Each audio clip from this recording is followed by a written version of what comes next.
Welcome to Equilibrium. Teaching teens to be inclusive. Today I was at the park with my daughter. We saw our neighbors there. They had their 6-year-old daughter, a cousin of about the same age, and were meeting a friend who also had a 6-year-old daughter. While the three girls were playing together, another mom brought her 6-year-old daughter to the park. It was clear the kids all knew each other from school because greetings were exchanged. Despite this, there was no effort to include the new girl. I watched as she played near the other three. They never made eye contact with her. A couple of times she contributed to the conversation and the other three girls acted as if they couldn't even hear her. Finally she gave up and enlisted her mom to play with her. It was a bit of a shock to me how early this all starts. As a therapist I should know this, but since I mainly work with teenagers, I don't encounter the cliques of young children on a daily basis. However, I do know both personally, and from my clients, how devastating it feels to be on the outside during teenage years.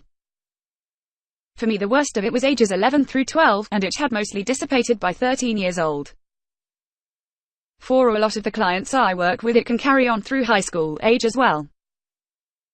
For the boys and girls who come to therapy because they are disincluded, we work hard on assertiveness, not to be confused with rudeness or aggressiveness. It seems kids who are not included lack the ability to confidently assert themselves.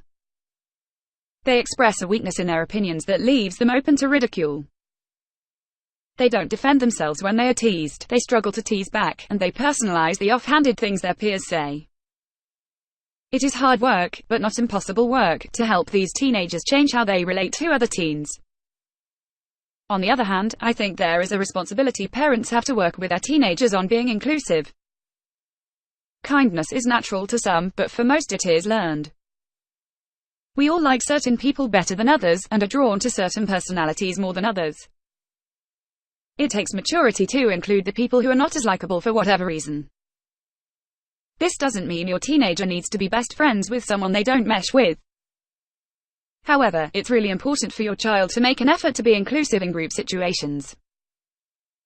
Here are examples of situations where you get the opportunity to help your teenager practice being inclusive.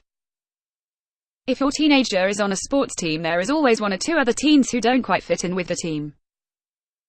If your teenager is in a high school youth group, a small group, when the whole group is together to help your teen practice making an extra effort with the ones who struggle to flow with a group. These are important skills to learn because they teach empathy, awareness, and compassion. Besides this, your child just might make a world of difference for someone else who feels dejected and rejected. At Equilibrium we provide traditional and/or horse-involved therapy with a licensed therapist and psychologist. If you are considering therapy to find the support you need through this unique and challenging period of life, or if you have additional questions about teen counseling, please do not hesitate to schedule time with me. I look forward to connecting with you and learn more about how I may be of help. Call now. Schedule session with Dr. Giselle Faubel. She works with teens at her farm in Southwest Ranches, Florida.